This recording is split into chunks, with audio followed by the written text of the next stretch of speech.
नमस्कार दोस्तों। आज मैं आपके सामने एक कहानी लेकर आया हूँ कि कुपात्र व्यक्ति यानी कि दुष्ट व्यक्ति को कभी ज्ञान और दान दोनों नहीं देना चाहिए, नहीं तो उसके परिणाम हमें खुद भुगतने पड़ सकते हैं। इन दोनों बातों को समझने के लिए मैं आपको एक कहानी सुनाऊंगा। पहली कहानी यह है कि कुपात्र व्यक्ति को कभी ज्ञान नहीं देना चाहिए। तो एक गांव था और एक गांव में के बाहर एक तालाब के चारों तरफ वृक्ष थे। उस वृक्ष में सुग्री नाम का पक्षी जो है ने अपना घोंसला बनाया था और उसी वृक्ष में एक दुष्ट बंदर भी रहता था। बारिश के दिनों की शुरुआत हुई। सुग्री पक्षी बारिश होने पर वो अपने घोंसले में घुस गई।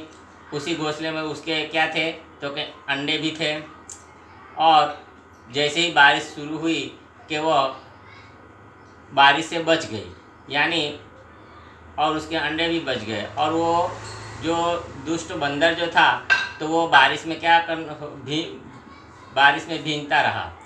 ठंडी और बारिश में वो क्या हो रहा है तो के भीगता रहा। यह सब नज़ारा कौन देख रही थी तो के सुग्री पक्षी देख रही थी। कुछ दिन के बाद उस सुग्री पक्षी ने उस बंदर को कहा कि अगर आप भी मेरे तरह अगर घर बनाओ तो आपको भी ठंडी और बारिश से आप भी क्या हो सको तो के बच सको। यह सुनकर उस बंदर को क्या आ गया कि गुस्सा आया कि तू इतनी छोटी सी पक्षी और मुझे क्या देती है तो के सलाह देती है। और ऐसा कहकर वो सुग्री पक्षी के घोंसले पे हुक करके कूद गया और उसने उस घोंसले को ज़मीन पे क्या कर दिया, पटक दिया। और ऐसे करते ही पक्षी का घोंसला भी क्या हो गया तो के टूट गया और उसके अंडे भी क्या हो गए तो के फूट गए। तो इस तरह देखा ना मित्रों कि हमें जो दुष्ट व्यक्ति होते हैं, जो कुपात्र व्यक्ति होते हैं, तो उन्हें हमें क्या नहीं देना चाहिए तो के ज्ञान नहीं देना चाहिए, नहीं तो उसका नतीजा हमें खुद भुगतना पड़ सकता है। दूसरी कहानी यह है कि कुपात्र व्यक्ति जो होता है तो उसे हमें दान भी नहीं देना चाहिए। यह बात को समझने के लिए मैं एक दूसरी कहानी आपको सुनाता हूँ। एक सेठ था, वह नदी किनारे घूम रहा था। उसी समय उसे एक दरिद्र भिखारी मिला। उसने उस भिखारी ने सेठ से कहा कि मुझे कुछ पैसे दो, मैं बहुत जो है गरीब हूँ और काफ़ी दिन से मैंने क्या नहीं खाया तो के खाना नहीं खाया। सेठ को उस भिखारी पे दया आ गई और उसने 100 रुपये उस भिखारी को क्या दिए तो के दान में दे दिए और वो सेठ वहाँ से चला गया। उस भिखारी ने उस 100 रुपये से क्या खरीदा तो कि मछली पकड़ने की जाल खरीदी और वह रोज़ नदी में जाता और मछली पकड़ता और उसी जाल से हजारों की संख्या में रोज़ मछली क्या होती तो के फंसती और तड़प के क्या होती तो के मर जाती। अब कुछ दिन के बाद वो सेठ जो है तो के उसका अंतकाल हुआ यानी वो मर गया। तो यमराज उसे लेने आए।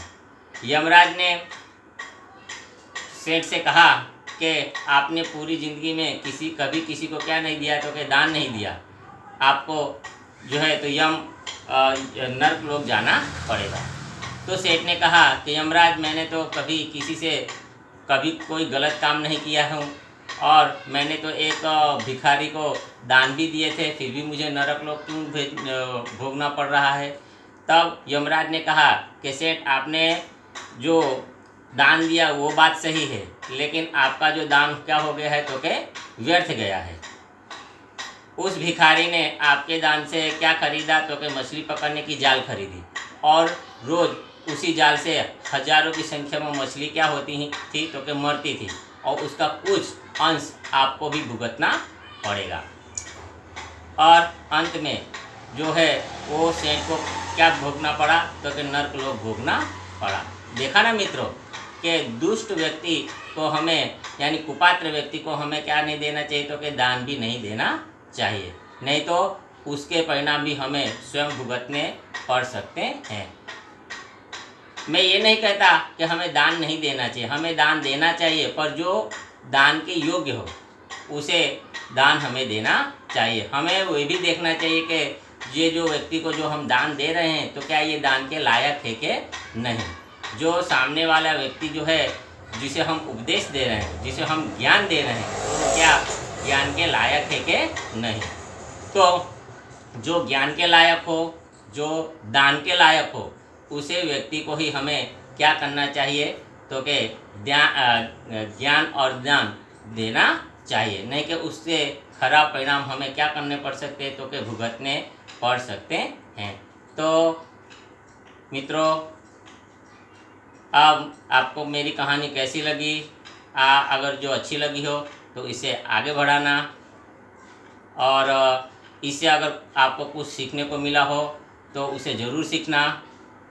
बड़े जो बुजुर्ग हैं या बड़े आदमी हैं तो भी अपने बच्चों को ये कहानी कहकर उन्हें सीख दे सकते हैं। और इस तरह मैं अपनी कहानी को यहाँ पे पूर्ण विराम देता हूँ। कुछ दिन के बाद मैं फिर से दूसरी कहानी लेकर आऊँगा कि उस कहानी के ज़रिए आपको कुछ न कुछ क्या मिले, तो कि सीखने को मिले। तो अगर आपको मेरी कहानी अच्छी लगी हो तो उसे आगे बढ़ाना, लाइक कर देना, सब्सक्राइब कर देना, कि जिससे दूसरी कहानी मेरे जो है ज्ञानवर्धक कहानी जो मैं आपके पास लाता हूँ तो आपके तक जरूर पहुँच सके। और इस कहानी, मेरा ये कहानी कहने का मकसद एक ही है कि इन कहानियों के ज़रिए आप कुछ न कुछ सीखो।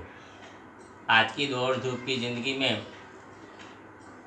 हम इतने व्यस्त हो गए हैं कि हमें जो अपने बच्चों पर हम जो है समय नहीं दे पाते, हम अपने जो है वडीलों पे समय नहीं दे पाते, और उनका अंतर, हमारा अंतर क्या हो गया है, तो कि दूर हो गया है। तो हमें अपने बच्चों से भी अच्छे से मिलना चाहिए, कहानी के ज़रिए उन्हें अच्छे संस्कार देना चाहिए कि जिससे वो अच्छे बने। तो अब मैं आपके से रजा लेता हूँ। नमस्कार।